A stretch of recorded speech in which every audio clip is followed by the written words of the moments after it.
오늘은 죽음을 선고받은 모세, 죽음을 선고받은 모세이라는 제목으로 말씀을 선고합니다. 이제 오늘 본문은 짧은 세 절인데 이것과 아주 비슷한 내용이 신명기 32장에 또 나옵니다. 여기서는 이제 세 절로 나오는데 거기서는 다섯 절로 요것이 요 내용이 똑같이 나와요. 그래서 조금 더 살을 붙여서 다섯 절이고 여기서는 세 절이에요. 이제 하나님은 모세에게 이미 예고를 하셨어요. 하신 대로 너는 가나안 땅 못 들어간다 하셨는데 이제 오늘 너는 여기서 죽는다라고 이제 말하자면 공포를 하나님이 공개적으로 공포해서 알렸다. 이게 선고입니다. 우리가 재판장이 마지막 방망이 두드리면서 얘기하는 걸 보고 선고라 그래요. 모든 사람 앞에 공포하는 거예요. 그래서 다 알게 하는 거. 이때 나이가 120세인데 그의 생애를 이제 한번 돌아보게 된다면 120년을 살면서 그의 생애는 세 번의 변화가 일어납니다. 처음에 태어날 때는 노예였어요. 그래서 그 시대에 바로 왕의 명령은 이스라엘 사람들이 더 번성하면 안 되니까 사내 아이가 태어나면 바로 죽여라. 딸이 태어나면 살려서 키워라. 이게 사내들이 자꾸 늘어나면은 이제 민족이 커지면 이집트가 위험할까봐 이렇게 바로가 그런 이제 명령을 내리던 시대이기 때문에 그는 태어나서 죽여야 되는데 부모가 하나님을 잘 믿는 사람이기 때문에 자기들 손으로는 절대 죽일 수가 없다. 그래서 하나님께 맡기려고 나일 강가에 이제 바구니를 만들어서 거기다 아기를 넣고 띄웠어요. 그런데 하나님께서 애굽의 공주가 마침 그곳에 나일 강가에 왔다가 발견해가지고 왕궁으로 데리고 가서 이 공주가 자식이 없는 사람이에요. 그러니까 그냥 양자로 삼아서 40년 길렀어요. 그런데 40살 때에 그가 좀 뭔가 뜻있는 일을 해보고자 하는 결단이 생겼어요.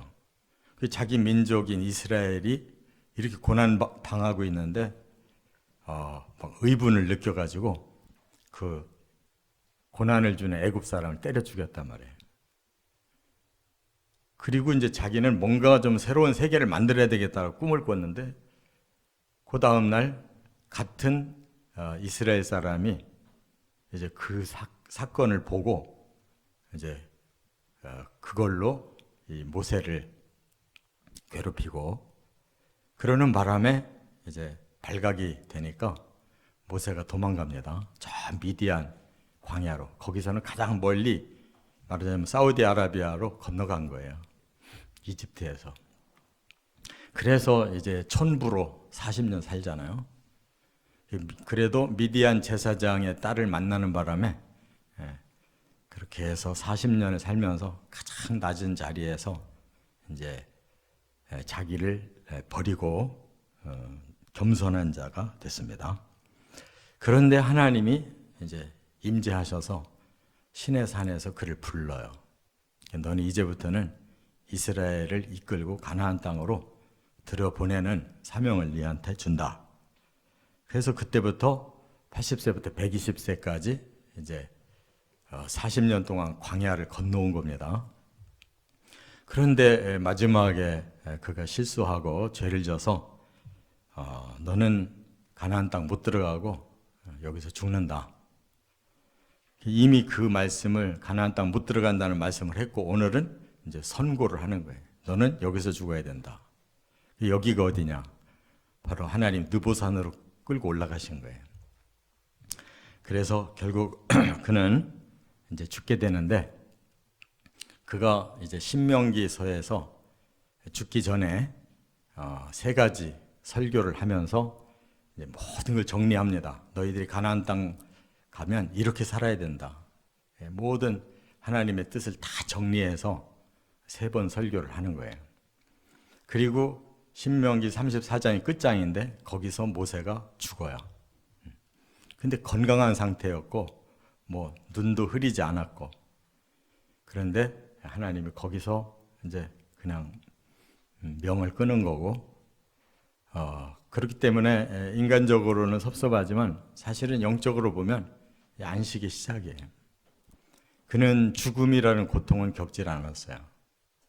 보통 사람들은 다 늙어지고 약해지다가 병 걸리고 병 때문에 고생 하다가 마지막 숨이 끊어지는 이런 고난이 있는데, 이 모세는 그런 고난은 없어요. 그냥 산에 올라가서 거기서 하나님 생명을 딱 끊고 끝내셨어요.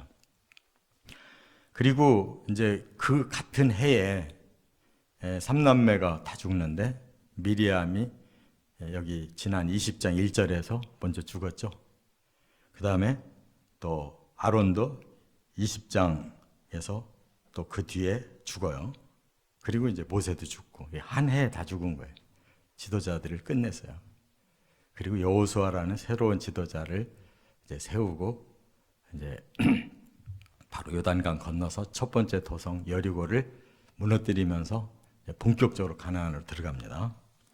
자, 그런데 이제 오늘 이 모세의 죽음에 어떤 의미가 있는가를 살펴봐야 돼요. 첫째는 12절에 보면 느보산에서 가나안 땅을 바라보라 그랬어요.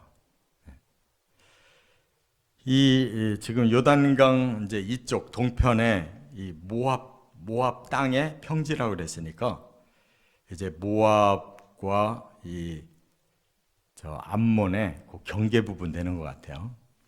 거기에 있으니까 모압이 전쟁은 일으키질 않고 그냥 저주만 하려고 했는데 그것까지 통하지 않아서 모압은 더 이상 못 건드려요.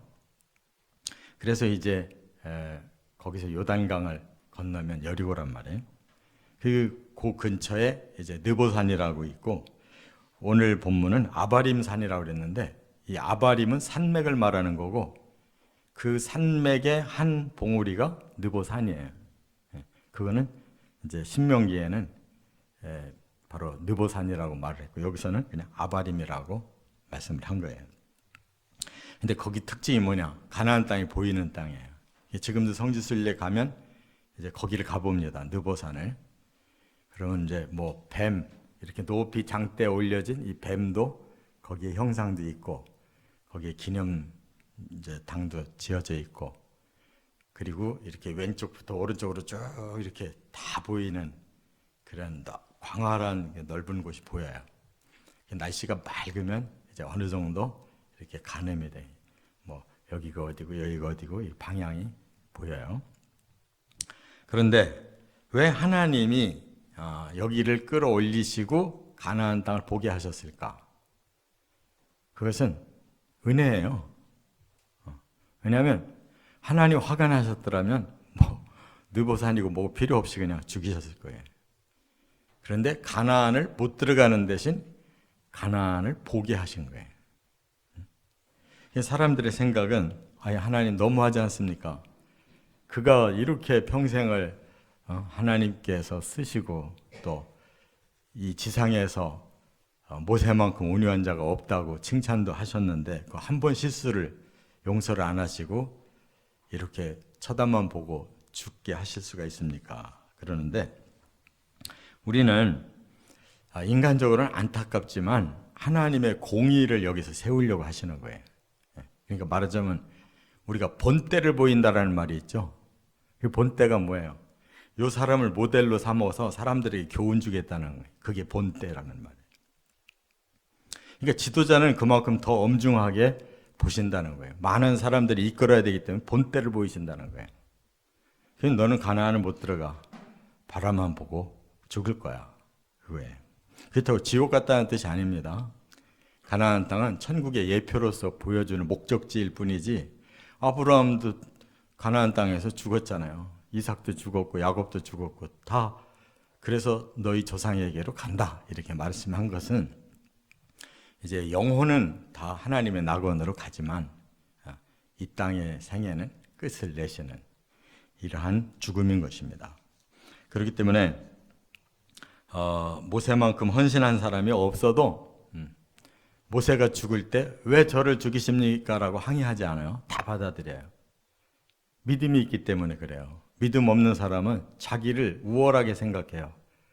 나 정도로 이렇게 잘 살았으면 얼마든지 천국도 가고 하나님 축복도 받을 거다. 이렇게 사람들은 자기를 자화자찬하는데 그럴 인간이 단 한 사람도 없어요. 은혜로 하나님 나라 바라보는 거고 은혜로 천국 들어가는 겁니다. 모세보다 더 훌륭해서 이스라엘 백성이 가나안 들어간 게 아니잖아요. 다 그 사람들도 모질라는 사람들인데 들여보낸 거는 은혜로 들여보낸 거예요.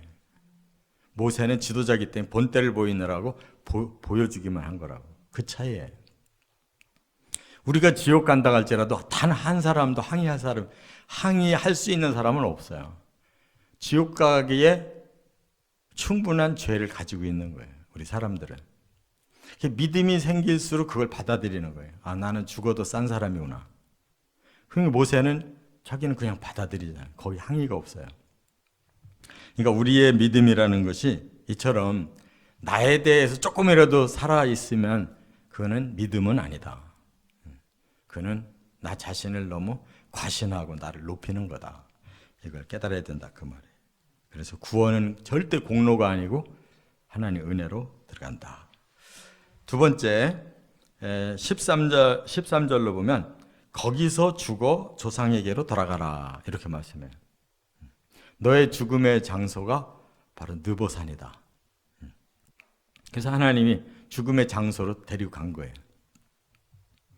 그런데 이 모세는 제가 서론에서도 말씀드린 것처럼 건강해서 눈이 그대로 밝았다고 그랬어요. 완전히 건강한 사람인데 훨씬 더 살 수 있는 사람이에요. 아브라함도 100세에 이미 늙어서 자식 못 낳고 뭐 언제 죽을지 모르는 사람이었는데 하나님이 이삭을 낳게 하려고 건강을 더 주셔서 이삭 낳고도 75살을 더 살았어요. 그 바람에 구두라라는 후처까지 얻어서 6 아들을 더 낳았단 말이에요. 그러니까 사람은 이처럼 하나님이 은혜를 주시면 더 오래 살 수 있는 거고, 그러나 120세도 적은 건 아니에요. 그래서 사실 죽음이 두려운 거는 한순간에 딱 죽는 게 두려운 게 아니에요. 고생하고 죽는 게 두려워서. 내가 죽기는 죽을 건데 과연 어떻게 죽게 될까를 사람들이 생각하거든요. 나이가 들면 서서히 죽음을 생각하게 돼요. 그런데 이제 남들이 먼저 가는 사람들 보니까 그냥 좋게 죽는 사람이 드문 거예요. 어디가 아파도 무지무지하게 아프고 자기 의지대로 살 수 없는 처참한 꼴을 다 겪고 죽거든요. 그러니까 그 죽음의 과정이 두려운 거라고. 그래서 하나님은 그 과정을 싹 생략하고 죽을 자리로 불러서 건강한 상태로 그냥 생명을 끊으셨다. 그 말입니다. 그렇기 때문에 우리 성도들이 기도해야 될 일은 오래 살기를 기도하지 마세요. 죽음의 복을 받으시기를 바랍니다. 큰 고통 없이 바로 하나님 낙원으로 옮겨지는 축복. 이 모세가 축복이지 결코 저주가 아닌 거예요. 사람들의 생각으로 볼 때 안타깝고 왜 이렇게 하나님이 이렇게 무섭게 하실까 하는 거지, 사실은 그게 무서움이 아니라 은혜라는 거예요. 단번에 가는 것이. 그래서 저는 많은 장례식을 또 임종을 보면서 공통점이 있어요.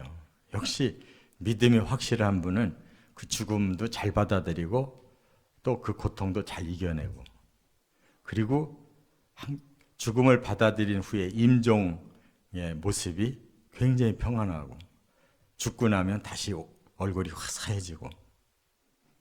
근데 그렇지 않고 영이 죽은 사람들, 세속에 욕심이 가득했던 사람들을 죽음의 과정이 더 흉악해요. 아주 이를 가는 사람이 있어요. 그리고 죽었는데 얼굴이 막 아주 흉악한 얼굴을 가진 사람들이 있어요. 다른 거예요. 그렇기 때문에 우리는 이 모세의 죽음도 이렇게 하나님의 은혜라는 거 깨달아야 되고, 여기 조상에게 돌아가라는 말이 뭐예요? 믿음의 조상들, 아브라함부터 다 그 하나님의 백성들이 가 있을 그 낙원으로 오라는 거예요. 할렐루야. 이렇게 살아야 되는 겁니다. 세 번째, 이 14절에 보면 무리바 물가에서 범죄한 까닭이다. 이유를 분명히 밝혀주셨어요. 앞에 민수기 20장에서 이 사건이 일어났잖아요. 40년째, 광야 40년째 들어서서 신광야 가데스라는 곳에서 이제 머물고 있었는데 그곳에 물이 없어요.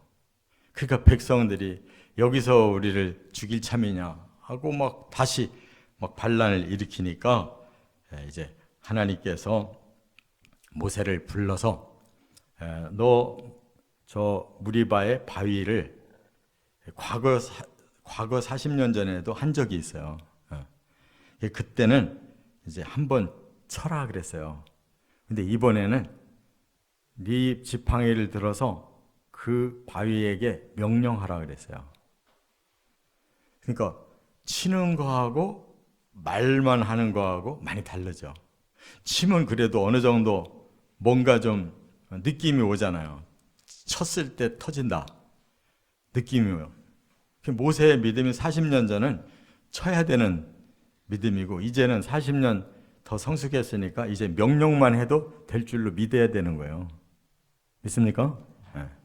하나님이 그냥 명령하라는 대로 명령하면 된다는 거 믿는 거예요. 그렇기 때문에 모세를 명령만 하라고 했는데 모세가 바꿔서 한 거라면 오히려 2번을 치는 거예요. 40년 전보다 2번을 치는 거예요. 이제는 믿음이 업그레이드가 됐으면 명령하라 하면 명령하면 끝나는 건데, 자기 감정이 들어가고 40년을 회상해 보니까 요 못된 것들이 나를 이렇게 괴롭혀 왔나? 나도 한번 안 갚으면 해보자 하고, 내가 오늘 너희들에게 물을 주랴 하면서 그냥 온갖 감정을 쏟아버렸어요. 그것이 오늘 이 본문에는 내가 너희에게 물을 주랴 하고 지팡이로 2번 친 것에 대해서 하나님은 이렇게 말씀했어요. 나의 거룩함을 나타내지 아니했다. 이렇게 말씀했지만 뒤에 가면 범죄했다라고 말씀해요. 신명기 32장 51절 52절에는 네가 나에게 범죄했다 이렇게 말씀해요. 그러니까 우리가 하나님의 거룩함을 드러내지 않고 내 능력, 나라는 사람을 드러낸 것이 범죄란 말이에요. 명령을 거역하고 이렇게 말씀했잖아요. 그러니까 우리는 우리 입장에서는 죄를 굉장히 적게 말을 하려고 그래요. 나는 웬만한 거 그냥 실수지 죄는 아니다 이렇게 죄를 굉장히 줄이려고 그러는데, 하나님은 이거 한 번의 행동이 너에게 범죄, 너의 범죄로 인해서 너는 여기서 끝내야 된다 라고 말씀한 거예요. 그러니까 범죄는 예수님이 말씀한 게 아주 정답이에요. 너희 마음에 어떤 욕망을 품은 것도 다 이미 행동한 것과 똑같다 이거예요. 우리는 마음에는 온갖 범죄를 저지르고 행동만 안 하는 게 이제 많기 때문에 나는 그런 짓 저지른 적이 없다. 근데 예수님은 너 마음에서 이미 저질렀잖아 라고 말씀하고 있다고. 그렇기 때문에 우리 사람들은 한 사람도 저 죄 안 졌습니다라고 말할 사람이 없는 거예요. 우리 양심에 이미 다 박혀있는 흔적을 하나님 알고 계시는데 어찌 그렇게 말할 수가 있냐고. 그러니까 우리는 생각만 했어도 죄인입니다 라고 고백해야 된다는 거예요. 그것이 바로 모세가 지금 당하는 본때 사람들에게 그거 알려주는 거예요. 그가 뭘 죄를 졌냐? 그 정도 감정 표현도 못하냐? 너는 지도자이기 때문에 내 말대로만, 명령대로만 했어야 한다라고 하나님이 지적하시는 거예요. 그래서 우리가 두렵고 떨림으로 구원을 받아야 된다 하는 말씀 마음에 깊이 새기고 살아가시기를 주의 이름으로 축원합니다.